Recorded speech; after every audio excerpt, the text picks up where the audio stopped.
Aku jalan ke pasar malam. Jalannya bareng teman. Awal pertemuan ada salam.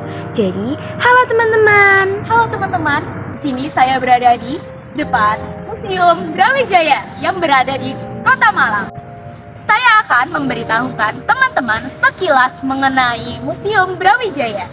Langsung aja yuk kita masuk ke dalam museumnya. Museum Brawijaya yang terletak di Jalan Besar Ijen nomor 25A, Gading Kasri, Kecamatan Klojen, Kota Malang, Jawa Timur. Bayar masuk di Museum Brawijaya ini adalah 10.000. Buka setiap hari mulai dari jam 8 pagi sampai jam 3 sore. Koleksi yang ada di museum ini sebagian berisikan barang-barang pejuang seperti persenjataan, pakaian prajurit, rampasan perang. Barang-barang yang mewakili timeline dari zaman kemerdekaan 10 November sampai Operasi Seroja ketika Indonesia di Timur-Timur tahun 1973.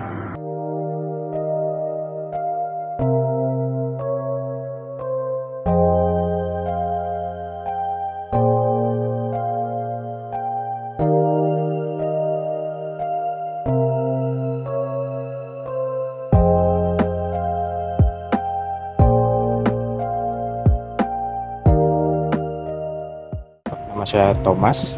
Saya di sini sebagai pemandu magang, Mbak, di museum. Ya. Sejarah singkat mengenai berdirinya Museum Brawijaya ini bagaimana? Jadi museum ini berdiri tahunnya ya tahun 68 kalau nggak salah. Seingat saya. Museum ini kan sebelum menjadi museum, ini adalah taman atau tanah kosong. Jadi tanah kosong yang sebelumnya menjadi tanah kosong itu adalah taman kompleks perumahan elit Belanda. Jadi Jalan Ijen ini jalan perumahan elit Belanda dan juga rumah-rumah itu ya. Nah, ketika zaman kemerdekaan tahun 60-an itu para panglima tentara, pimpinan tentara TNI itu survei ya, ingin mencari tempat yang cocok untuk museum perjuangan di Jawa Timur, dan ketemulah tempatnya yaitu di Malang ini, dengan tanah kosong yang sangat luas nih. Ini tanah kosong ini pemberian hibah dari saudagar keturunan Arab.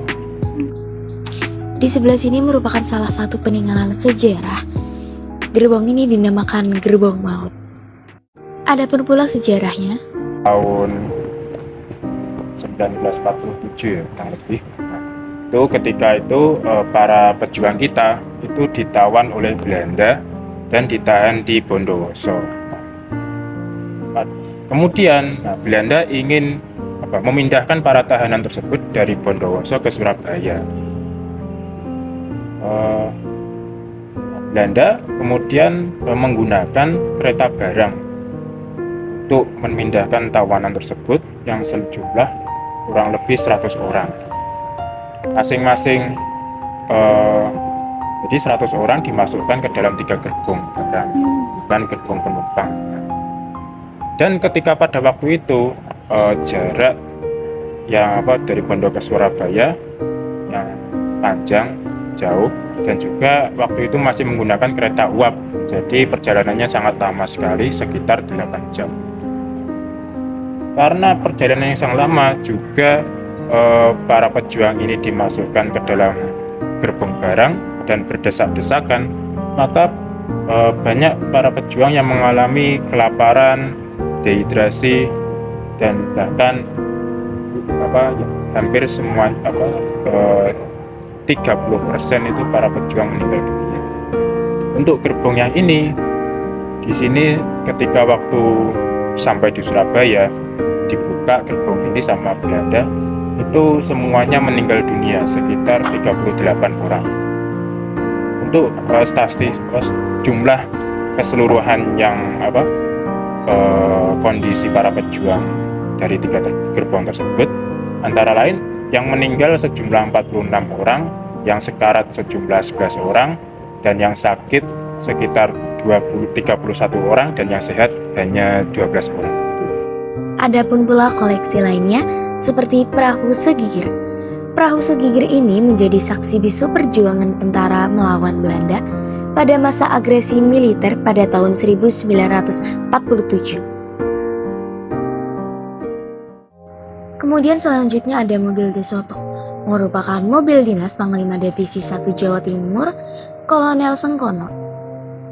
Merek De Soto dalam perjalanan dinas ke Madura dalam rangka perundingan penyerahan kedaulatan dari pihak Belanda ke pihak Indonesia pada 25 Desember 1949. Lalu di sini terdapat sebuah patung Raden Wijaya, Raja Majapahit yang berhasil mempersatukan seluruh wilayah Nusantara.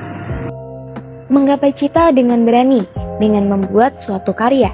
Sudah mencapai detik ini, sekian Museum Brawijaya.